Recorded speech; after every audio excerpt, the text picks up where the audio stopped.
पण तू कधी ऐकतोस कोणाचा? तू मला लिफ्ट दिलीच कशाला? तो विजय येत होता ना कार घेऊन. एक तर तुझी मदत केली, वरनं मी फाईन भरला. आजवर आहे ना एकदाही फाईन भरलेला नाहीये मी. अण्णा म्हणतात की सगळे रूल्स पाळावेत. आणि मी तर ट्रॅफिक सिग्नल तोडतच फिरतो ना. अच्छा, मला वाटतं तू आपली पहिली भेट विसरलास. वन वे मधून गाडी टाकली होतीस ना, तेव्हाही चूक तुझीच होती. त्यामुळे ऍक्सिडेंट झाला होता. त्या दिवसाची आठवण करून देऊ नकोस हा. कारण तो दिवस माझ्या आयुष्यातला सगळ्यात वाईट दिवस होता. अरे तो दिवस माझ्याही आयुष्यातला सगळ्यात वाईट दिवस आहे. तेव्हापासून जो मागे लागलायस तो लागलाच. व्हॉट? काही नाही, खूप नुकसान झालं होतं माझं त्या दिवशी. आणि भरपाई पण केली होती मी. केली होती म्हणजे? अरे करावीच लागली असती, कारण त्या दिवशी चूक तुझी होती. आणि आजही चूक तुझीच आहे. फाईनची जी अमाऊंट आहे ना, ती अकाउंट्स डिपार्टमेंट कडनं रिइंबर्स करून घे. बाप रे, किती इगो आहे रे तुझ्यात. तुझी टीम तरी कशी सहन करते तुला? माझ्यात लीडरशिप अबिलिटी आहे. उगाच अवॉर्ड नाही मिळत मला. मग तुला आहे ना, तुला सगळ्यात खडूस बॉस अवॉर्डही मिळायला पाहिजे. आणि तुला प्रॉब्लेम क्रिएटरचा, कारण तू आलीस की प्रॉब्लेम होतोच. टेंडर अजून पोहोचलं नाही सर. ते काय? विक्रांत कुठे? सर तेच सांगतोय मी. विक्रांत सर अजून आलेच नाहीयेत. अजून आलेच नाहीत म्हणजे? अरे 3 तास झाले त्याला घरातून निघून. 3 तास. फोन लाव त्याला. सर मी फोन केला होता त्यांना, तर ते म्हणाले की माझ्या गाडीची चावी हरवली म्हणून ते नाही आले. हे मला आधी सांगता नाही आलं. मी गाडी पाठवली असती. बरं ती फाईल कुठे? सर ती फाईल पण गाडीमध्येच आहे आणि गाडी लॉक आहे सर. आणि गाडी लॉक आहे म्हटल्यावर सर मी तरी पुढे काय बोलणार ना. सर मी कॉल करतो सर. 1 मिनिट. सर फोन पण नाही उचलत आहेत. विजय, 1 वाजता सबमिशन होतं. आता किती वाजलेत? टेंडर पोहोचणार आहे का वेळेत? दादा कुठे होतास? किती वाजलेत विक्रांत? 1 वाजता टेंडर सबमिट करायचं होतं. 1 वाजता. फाईल दाखव. रेडी आहे? काही फिगर्स घ्यायचे आहेत ऑफिस मधून, पण गाडीची चावी हरवली म्हणून लेट झाला. Vikrant, how can you be so careless? तुला घरातून निघून 3 तास झालेत. सकाळपासून कुठे गेला होतास? आणि हे काम तुला आधी नाही करता आलं? मी लगेच भरून देतो. व्हॉट लगेच भरून देतो विक्रांत? ते गव्हर्नमेंट ऑफिस आहे. तिथे 1 मिनिट जरी उशीर झाला ना, हे कारण इनफ आहे टेंडर रिजेक्ट करायला. अरे एकेका टेंडरसाठी जीव तोडून मेहनत केली पाहिजे विक्रांत. माझी पण गाडी बंद पडली होती, पण मी पोहोचलोय ना वेळेत तिथे. तुझा प्रॉब्लेम काय माहितीये? तुला वेळेची किंमत नाहीये विक्रांत. अरे 200 करोडचा प्रोजेक्ट आहे हा. 200 करोड. आणि हा जर आपल्या हातून गेला तर आपलं किती नुकसान होईल कळतंय का तुला? हे टेंडर जर पोहोचलं असतं आणि मग रिजेक्ट झालं असतं ना, तर गोष्ट वेगळी होती. मी काहीच बोललो नसतो. पण आपलं टेंडर सबमिट होत नाहीये. हा निव्वळ मूर्खपणा आहे विक्रांत.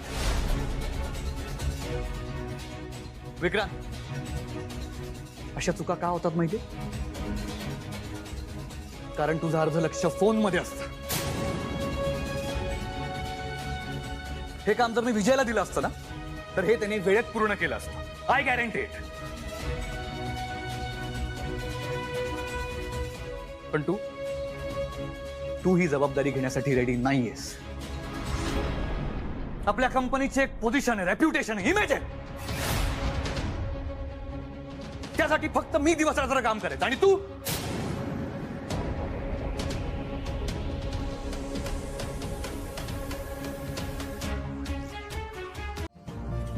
त्यांना मी नीट समजावून सांगते की आपल्याकडे काय प्रॉब्लेम झालाय आणि प्रयत्न करून बघायला काय हरकत आहे. ते हो म्हटले तर ठीक आहे, आणि नाही म्हटले तर तसाही आपल्या हातून चान्स गेलाय. पण एकदा चान्स घेऊन बघते ना. तू काम सुरू ठेव. मला फक्त एकदा ट्राय करू दे. ओके, कर ट्राय. फाईल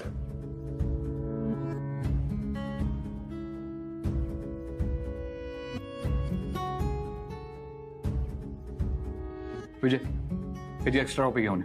हो सर.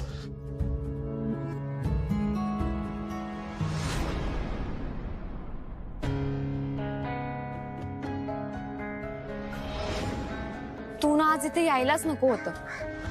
एवढं महत्वाचं काम असताना तू इथे बेस्ट विशेस घ्यायला आला होतास.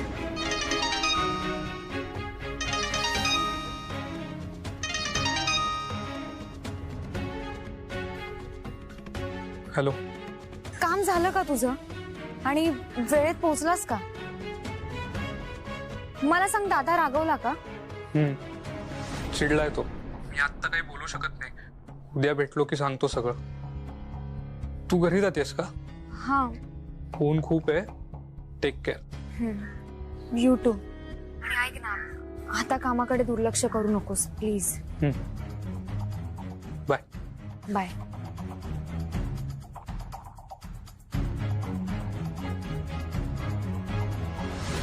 हो सर, ऍक्च्युली तो टेक्निकल इश्यू होता, पण आता तो सॉल्व्ह झालाय. टेंडरवर आमचं काम सुरू आहे सर, आणि आम्हाला हे सुद्धा माहिती आहे की आम्ही टेक्निकली क्वालिफाईड आहोत. सर फक्त आम्हाला ना 2 तासांचा वेळ हवा.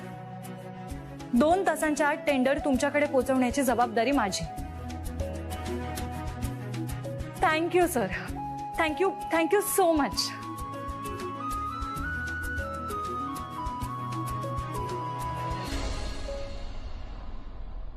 काय झालं होतं?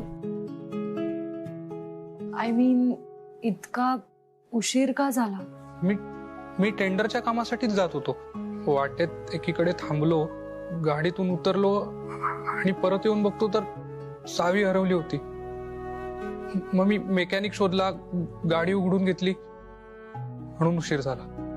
पण ठीक आहे, आपल्याला 2 तास वाढवून मिळाले.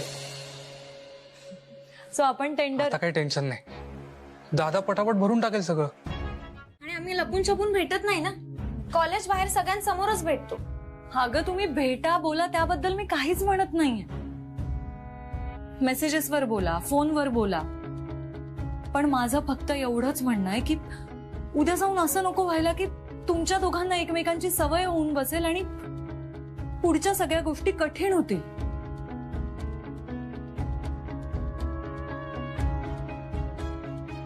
अगदी स्पष्टपणे सांगायचं झालं तर विक्रांतची आई आपल्या घरी येऊन जे काही बोलून गेली ना, ते आपण विसरायला नको. आणि तिकडे माझ्या विक्रांतनी तुझ्यासाठी जीव देण्याचा प्रयत्न केला. परदार माझ्या मुलाच्या समोर आलीस तर तुलाच नाही, तुझं अख्खं कुटुंब उद्ध्वस्त करीन मी.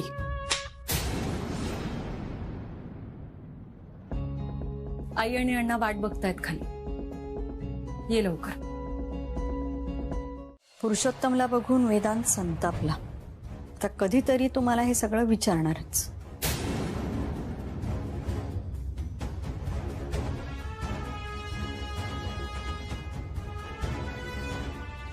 आई, मी आजवर तुला हे विचारलं नाही, कारण हे जे काही आहे ते तुझंच आहे. पण आज विचारतोय. ते 20 लाख रुपये तू या माणसासाठी मागितले होतेस हो. का? काही देणी असतात वेदांत. म्हणजे कसली देणी? आणि ती अशा माणसाची? अशा म्हणजे? आई अगं, अशी माणसं आपल्या घरी काय येत आहेत? त्यांचा काय संबंध आहे आपल्याशी? कळेल. वेळ आली की सगळं कळेल. आई, मी आता क्लिअरली विचारतोय तुला, तो माणूस तुला ब्लॅकमेल करतोय का? नाही नाही, अजिबात नाही. वेदांत, तुझी आई तुला इतकी कमकुवत वाटली का की तिला कुणीही ब्लॅकमेल करेल? नाही आहे, असं नाहीये. पण तो माणूस मला अजिबात आवडत नाही. सकाळी रस्त्यावर भांडला तो माझ्याशी, जेलमध्ये राहून आलाय, आणि ही गोष्ट अभिमानाने सांगतो तो. आई, तो रानटी आहे, रानटी. वेदांत, अरे एखादी व्यक्ती बाहेरून कशी दिसते त्यावरून ती माणूस म्हणून कशी असेल हे आपण नाही ठरवायचं. मग मला सांग, तो कोण आहे आणि का आला होता? सगळं कळेल तुला. योग्य वेळ आली की सगळं कळेल. मी सविस्तर सगळं सांगेन. मी काही लपवणार नाही तुमच्यापासून. तुम्ही माझ्यापासून सगळं लपवलं, पण मी तशी नाही वागणार. ठीक आहे. जेव्हा तुला योग्य वाटेल तेव्हा सांग, पण आई, मी त्या माणसाला नाही सहन करू शकत.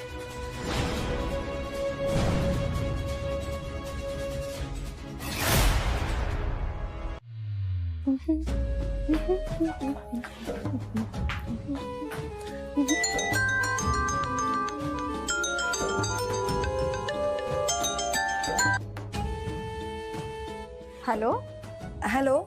कशी आहेस तू सारिका? हाय, मी मस्त आहे. तुम्ही कशा आहात? मी पण छान. काही काम होतं का? म्हणजे आई बाबांशी बोलायचंय का? नाही नाही, मला तुझ्याशीच बोलायचं होतं. माझ्याशी? अगं, त्यांच्याशी जे काही बोलायचं होतं ते बोलून झालंय. तुझे आई बाबा येऊन गेले इथे. त्यांनी सांगितलं असेलच ना? हा, म्हणजे त्यांनी सांगितलं मला तसं. काय सांगितलं? बर ऐक, हा बोला ना. जरा 2-3 दिवसात घरी येशील का मला भेटायला? मी? पण का? बिझी आहेस का कशात? नाही नाही, बिझी नाहीये, पण म्हणजे का, नक्की कशासाठी असं विचारायचं होतं. अगं, जरा बोलायचंय तुझ्याशी. माझ्याशी? म्हणजे काय नक्की? अगं, ये तर तू आधी, आणि बोललो की कळेलच. थोडीशी उत्सुकता राहू दे की. बरं बरं, मी नक्की येते भेटायला. मी वाट बघते. आणि यायच्या आधी मी कॉल करेन ना नक्की. हो हो, ठीक आहे. हां, बाय बाय.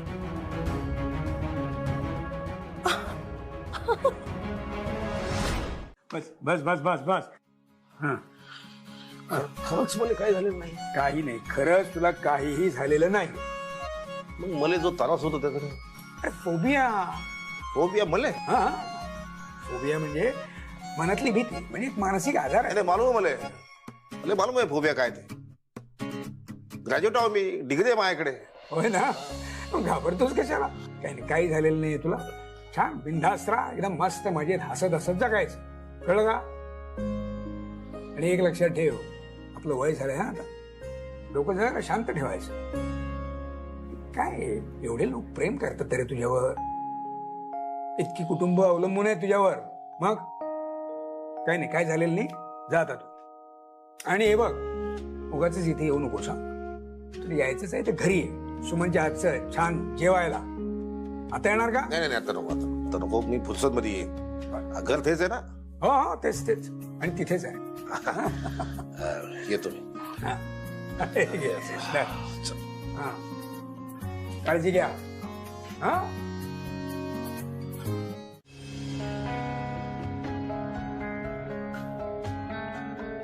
दादा, मला बोलायचं तुझ्याशी. आता वेळ नाहीये माझ्याकडे.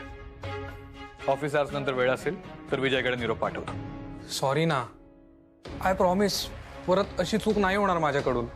सॉरी, सॉरी म्हणजे एक्सक्यूज. सॉरी म्हणायचं आणि परत चुका करायच्या. विक्रांत, सॉरी हा शब्द तुझ्या मेंदूतून काढून टाक. काय आमचा? खरंच सॉरी, जेन्युइन कारण होतं. काम हातात आल्यावर किती वेळ होता तुझ्याकडे? Let me finish. तरी तू काय केलंस? त्या मुलीला जाऊन भेटलास. किती वर्किंग आवर्स वाया गेलेत माहितीये तुला? आणि जर तुला त्या मुलीला भेटायचं होतं ना, तर सकाळी इथे येऊन काम पूर्ण करून जायचं होतंस. मी तिला भेटायला गेलो नव्हतो. फाईल हातात घेतल्यावर किती टाइम होता तुझ्याकडे? काय केलंस तू? काहीच नाही. अमूल्याच्या मदतीने मी तेच काम 1 तासात पूर्ण केलं. पण आता तू किती काही म्हण, पण तुझं सॉरी जस्टिफाईड नाहीये.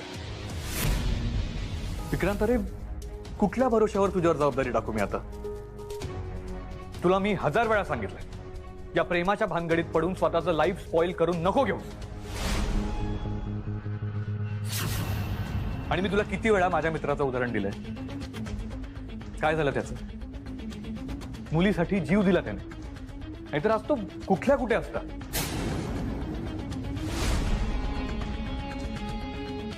आणि आता तुझ्यासमोर अजून एक उदाहरण आहे, पल्लवी. ती पण प्रेमात पडली. काय होतंय तिच्यासोबत? दिसतंय तुला? नाही, तुला हे दिसणारच नाही. विक्रांत, तुला माहितीये तुला सारखं सॉरी का म्हणावं लागतं? कारण तू चुका करतो आणि त्यातून काहीच शिकत नाहीस. आणि मी तुला लिहून देऊ शकतो, जोवर तुझा फोकस ती मुलगी आणि प्रेम आहे ना, तोवर तुझं कामात लक्ष लागणार नाही. पिरियड. काम करताना सतत मोबाईलमध्ये लक्ष असतं, तिचे मेसेजेस बघत असतोस. आणि जर असंच राहिलं तर टेंडर सारखी जबाबदारी कशी देणार आहे मी तुला? हे बघ, तुला माझं हे बोलणं हार्श वाटू शकतं, पण तू मला क्लिअरली सांग ना, तुझा बिझनेसमध्ये इंटरेस्ट आहे का नाहीये? आणि नाहीये तर कशात इंटरेस्ट आहे ते सांग. तू झोकून दे स्वतःला त्या गोष्टीमध्ये. अरे मी तुला सपोर्ट करतो ना. तू प्रोजेक्ट रिपोर्ट बनव, मी हवे तेवढे पैसे इन्व्हेस्ट करतो आणि 10 करोडचा टर्नओव्हर कर आणि मग बोलू आपण पुढचं. दादा पण अरे म्हणजे मी आता इथे काम करतोय ना. विक्रांत, तुझे इथले शेअर तसेच राहतील, पण तू इथला शेअर होल्डर आहेस म्हणून तुझा हलगर्जीपणा सहन नाही करणार आहे. आणि तू जर माझा भाऊ नसतास ना तर कधी सॅक केलं असतं मी तुला. तेच करतोयस तू. हो विजय, पण आपण काय करू शकतो? मी काय म्हणते, मी बोलू का त्याच्याशी? नाही हो, त्याने काय होणार नाही. तुम्ही मुलगी आहात. मग अहो, मुलींकडे डुंकूनही बघत नाही तो, इतका वेदांतिफाय झालाय. मग आपण आहे ना त्याच्या गर्लफ्रेंडला भेटायला, तिचा तिचा पत्ता शोधून काढायला हवा. तुमच्याकडे आहे का? नाही. काय विजय, तुमच्याकडे तुमच्या स्टाफच्या गर्लफ्रेंडचा पत्ता नाहीये? अहो, इकडे माझ्या गर्लफ्रेंडचा पत्ता नाही. मी दुसऱ्याच्या गर्लफ्रेंडचा पत्ता घेऊन काय करू? पण मी काय म्हणते, तुम्ही आहे ना तिचा पत्ता शोधून काढा आणि मी तुमच्यासाठी गर्लफ्रेंड शोधून काढते. हा, मी शोधतो तिचा नंबर, पण तुम्ही ते विसरू नका, ते माझ्या गर्लफ्रेंडचं ते. हा, अहो तर मी त्या गर्लफ्रेंडचा नंबर सगळ्यांना देईल. मग एक रजिस्टरच तयार करतो ना, आणि त्यामध्ये सगळ्यांचं. हो हो हो विजय, हो हो हो, पण आधी पत्ता त्याच्या गर्लफ्रेंडचा, मग तुमच्यासाठी गर्लफ्रेंड. डन. जा आता शोधा. हो.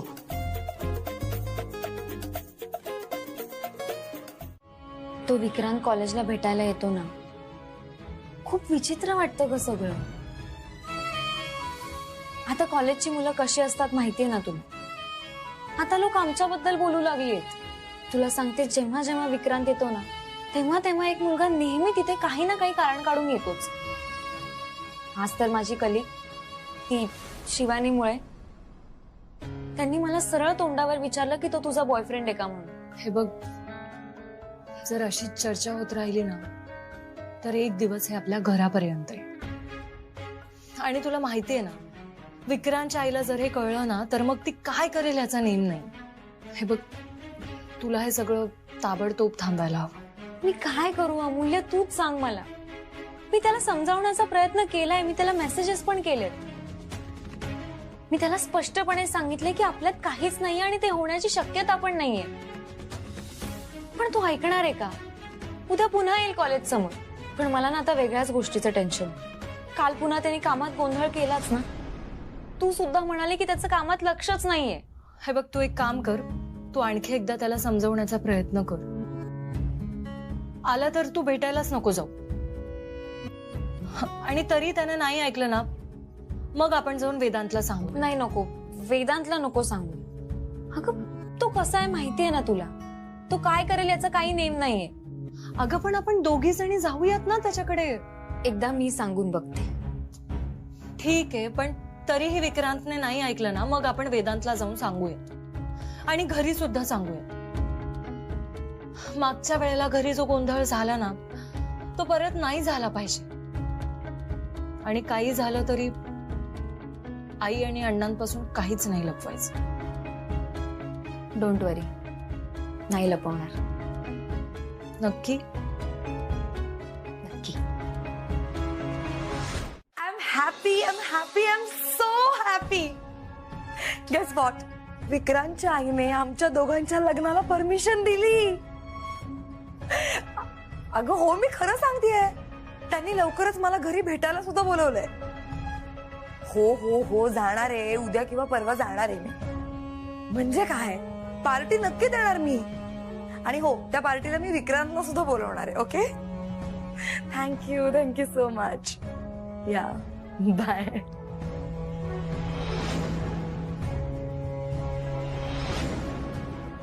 विक्रांत,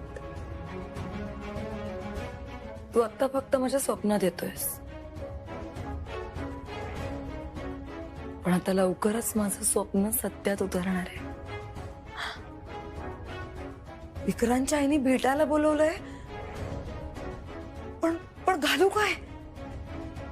ओके ओके, सारिका काम जाऊ.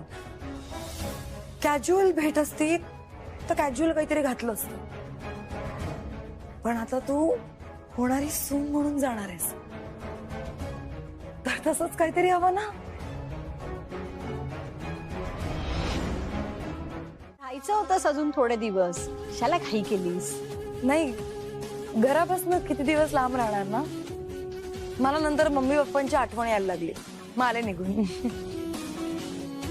बरं, तुम्ही असं अचानक मला बोलवून घेतलं का? का तुला आवडलं नाही का मी बोलवलेलं? का माझी कंपनी आवडत नाही तुला? नाही हो, काय बोलताय? तुमचीच काय, मला या घरात सगळ्यांची कंपनी खूप जास्त आवडते. म्हणजे आता लहानपणापासून इथे येते आणि मला आवडतं इथे यायला. मग यायचंय का इथे राहायला कायमचं? मला सून म्हणून तू हवी आहेस या घरात, पण आणि विक्रांतला बायको म्हणून सुद्धा. विक्रांतकडून प्रॉमिस घेतलंय मी सांगीन त्या मुलीशी लग्न करायचं म्हणून. हा, म्हणजे मध्ये गोंधळ घातला त्यांनी थोडा, तुला माहितीच आहे. पण महत्वाचं म्हणजे विक्रांत खूप इमोशनल आहे. आरती आणि विक्रांत मध्ये काय होतं मला माहिती नाही, पण मला अजूनही असं वाटतं की त्या मुलीने माझ्या मुलाला फसवलं.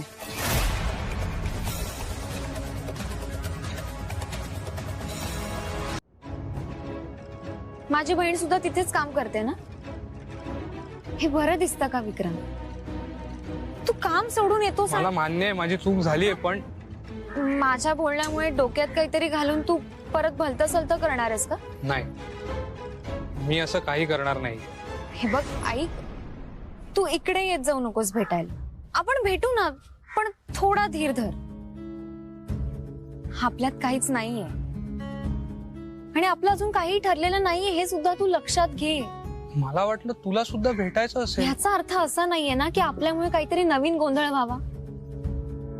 हे बघ, मी कुठेही पळून जात नाहीये आणि आपण कॉलेजच्या जवळपास नको भेटूया. काय आहे ना, मी लेक्चरर आहे आणि माझ्याबद्दल मुलं काही वाईट बोलू लागली ना तर सॉरी, माझ्यामुळे तुला त्रास झाला. मी यापुढे तुला फोन करून भेटायला यायचंय. तू जा लेक्चरला. ठीक आहे, तू पण जा आणि पुन्हा जास्त फिरू नकोस. दादा, तू आईच्या ओळखीच्या कोणा पुरुषोत्तम नावाच्या माणसाला भेटलायस कधी?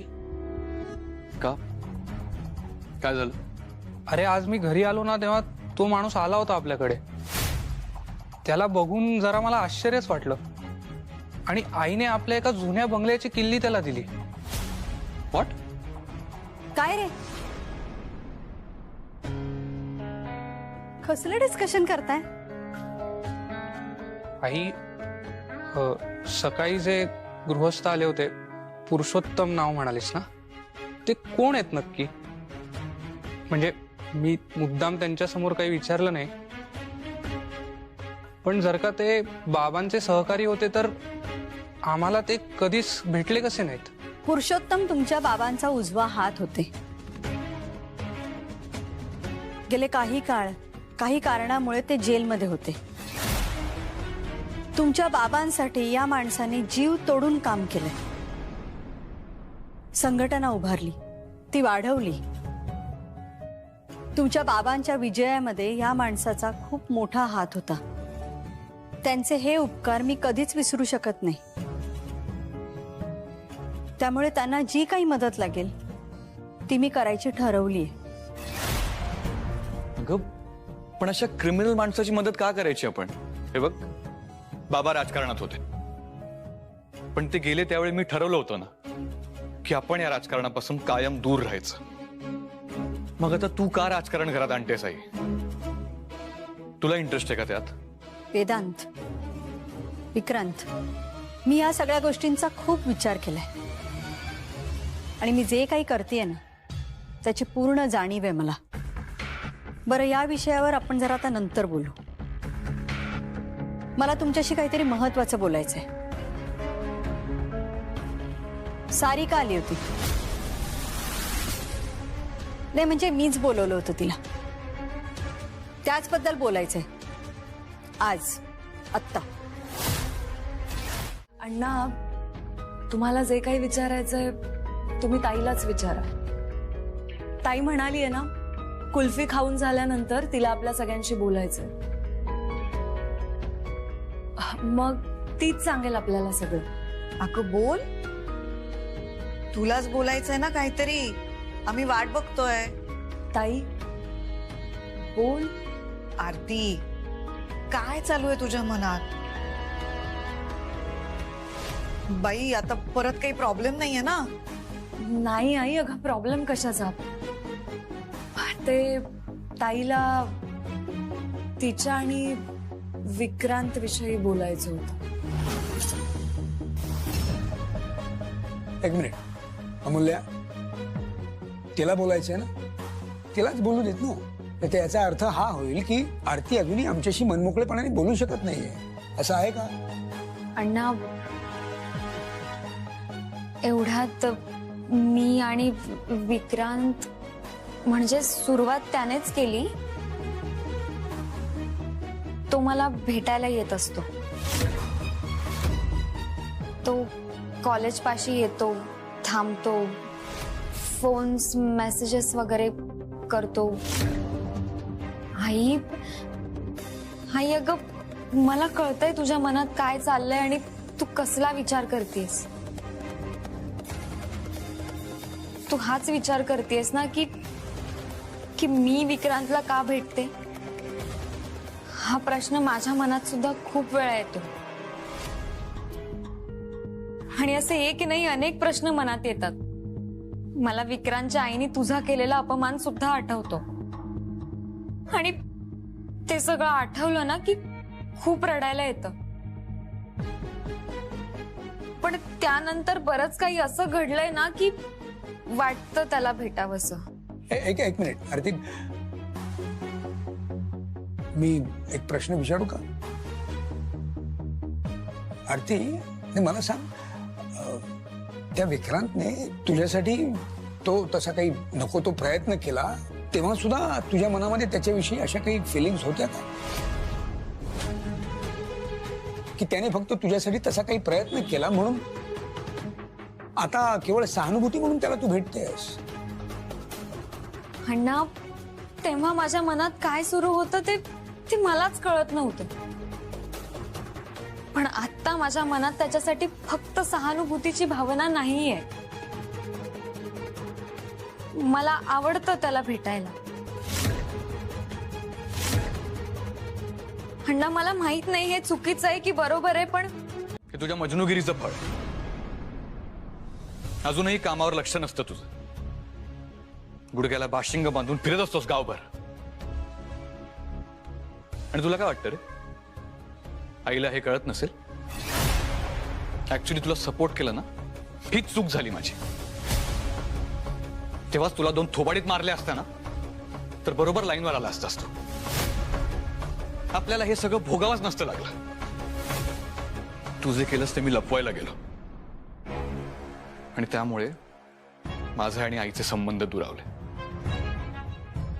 नाहीतर आजपर्यंत आईने मला न सांगता काहीच केलेलं नाही.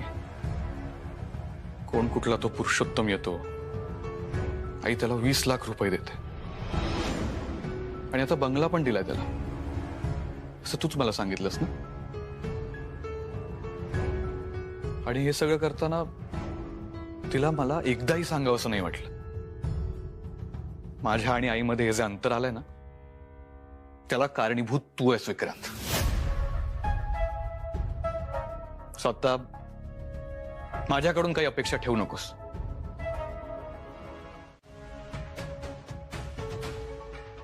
आता मी तुम्हाला दोघांना जे काही सांगणार आहे ते नीट ऐका. विक्रांत, तू त्या दीड दमडीच्या मुलीच्या प्रेमात पडून जो काही मूर्खपणा करण्याचा प्रयत्न केलास ना तो मी सहन केला. अरे प्रेमात पडताना लक्षात ठेवायचं होतं की त्यांची आणि आपली बरोबरी असावी, पण नाही बघितलंस तू, घातलाच गोंधळ. स्वतःचं आयुष्य उकिरड्यावर फुंकायला निघाला होतास हे मी कधीच विसरणार नाही. आणि दुसऱ्याने ते सगळं माझ्यापासून लपवलं हे सुद्धा मी कधी विसरणार नाही. तुला लग्न करायचंय ना, मी लावून देते तुझं लग्न आपल्या तोला मोलाच्या कुटुंबातल्या मुलीशी. तुझ्या ओळखीची आहे ती. तुझं लग्न मी सारिकाशी ठरवलं.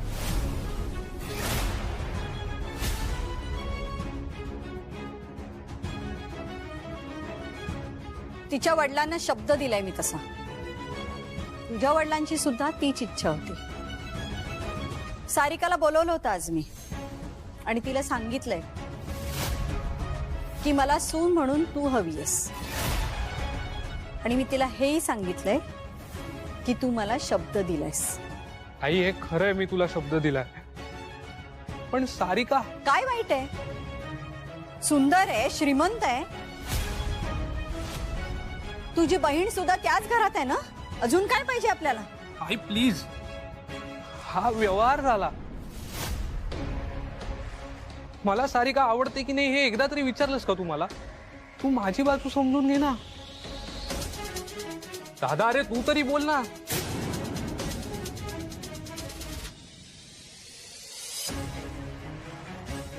आई, माझा आरतीवर प्रेम.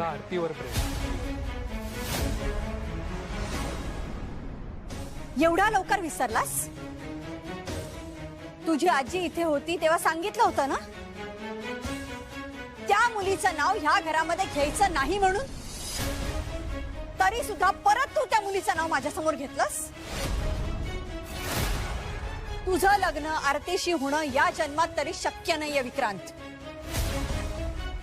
आणि अजून एक गोष्ट, यावरून जर तू परत काही वेडावाकडं पाऊल उचललंस आणि माझ्यापासून जर काही लपवलं गेलं तर मी दोघांचे तोंड आयुष्यात कधीही बघणार नाही.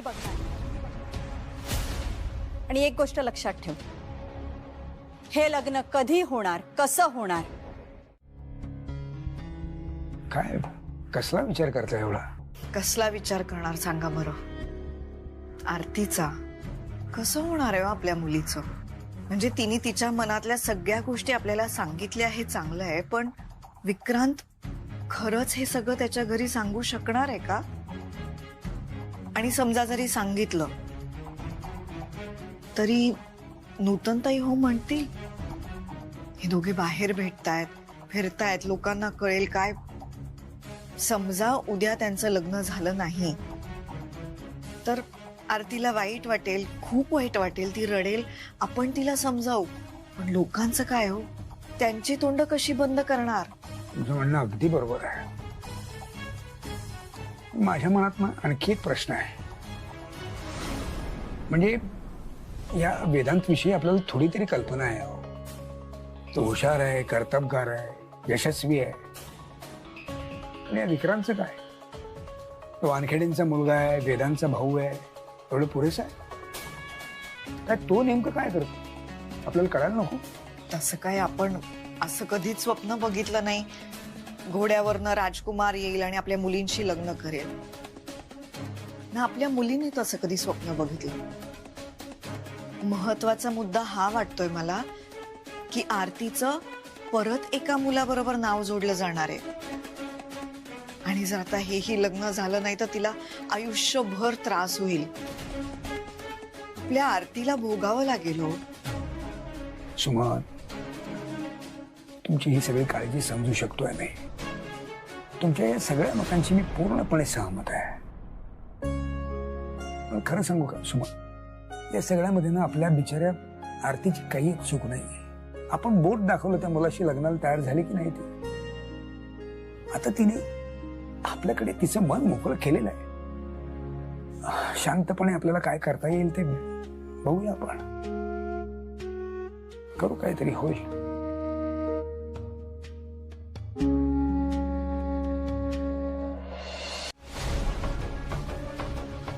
लग्न म्हणजे काय पोरखेळ वाटला का रे तुला? अगं पण ती सारिका नाही आवडत मला. आवडू लागेल. मला एक कारण सांग, आरती का नको? 100 कारणं सांगेन, पण मला एका प्रश्नाचं उत्तर दे. तुझ्या आईच्या निर्णयावरती तुझा विश्वास नाही का? आहे, पण सारिका. शेवटचं सांगते, ती आरती या घरामध्ये सून म्हणून येणार नाही. आणि तुझं भलं तुझ्यापेक्षा थोडं जास्ती मला समजतं नाही का? आणि आपल्याला स्वतःचे निर्णय घेता येत नाहीच. एक मूर्खपणा करून हे तुम्ही सिद्ध केलंय. आई, आरती खरंच खूप चांगली मुलगी आहे, तुला आवडेल ती. या जन्मात तरी नाही. आणि तुझ्या आवडीनिवडी माझ्यावर थोपवू नकोस.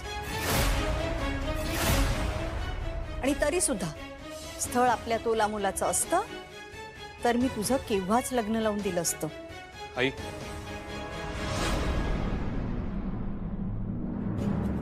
मी गप्प होतो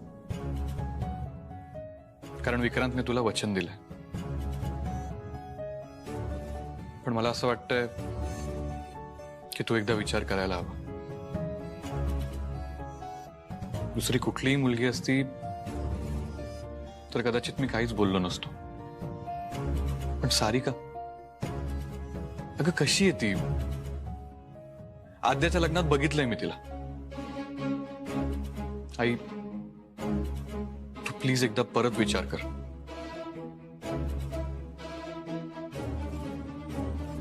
ती म्हणाली होती ब्रेकफास्ट नंतर बोलू, पण ती ब्रेकफास्टला पण आली नाही. जास्त एक्साइट होऊ नकोस, येईल ती. रिलॅक्स. अरे आई आरतीशी लग्न करायला हो म्हणाली म्हणून. पण अट काय असेल? मी असतो तर एकच अट घातली असती. आधी स्वतःची कंपनी फॉर्म कर, 10 करोडचं टर्नओव्हर कर, स्वतःच्या पायावर उभा राहा आणि मग लग्न. घालू दे, ती पण अट घालू दे, पण लग्न आरतीशी होऊ दे. विक्रांत, लग्नासाठी वेडा झालायस तू.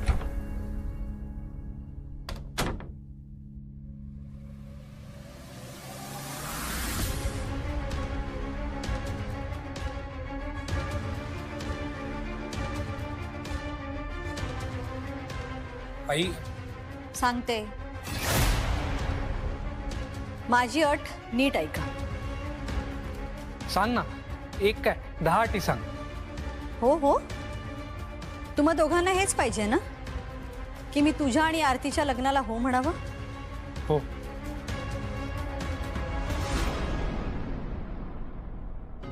ठीक आहे, मी तुझ्या आणि आरतीच्या लग्नाचा विचार करेन. थँक्यू. हा हा, इतकं खुश होण्याची गरज नाहीये.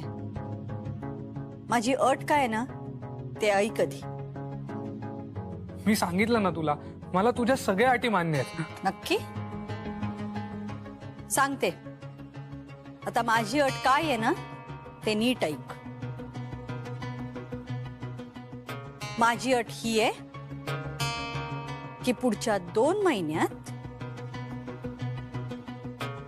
वेदांत तू लग्न कर. तू लग्न कर. तू लग्न कर.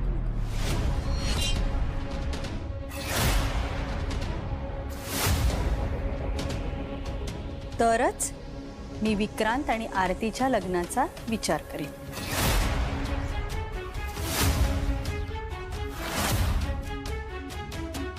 मी आणि लग्न? अगं माझा काय संबंध आहे? त्याला लग्न करायचंय आणि तू मला का अट घालतेस मग? कारण त्याचं लग्न त्या मुलीशी व्हावं असं तुलाही वाटतंय, म्हणून ही अट. अगं पण दादा प्लीज हो म्हण ना. विक्रांत, वेडा झालास का तू? हे बघ, गुडघ्याला बाशिंग बांधून तू फिरतोयस, मी नाही. आणि तुझ्यासाठी मी का लग्न करू? माझा काय संबंध आहे? हे बघ, विषय काय आहे? आईला सारिका हवी आणि तुला आरती. कॉलेजला नाही आला, पण आम्ही बाहेरच भेटलो. तो हे विचारायला आला होता की माझा या लग्नाला होकार आहे का. मग म्हणजे तू काय म्हणालीस? तू होकार दिलास का विक्रांतला? हो. ताई अगं एकदा घरी तरी सांगायचंस ना. नाही म्हणजे तू तुझं प्रत्येक डिसिजन खूप विचार करून घेतेस. मग तुला असं नाही वाटत का की ह्यावेळेस खूप घाई झाली तुझ्याकडनं? आणि मी आधी बोलले होते तुला की आधी तुम्ही मित्र बना, एकमेकांना ओळखा, पण तरी तू काय केलीस? का?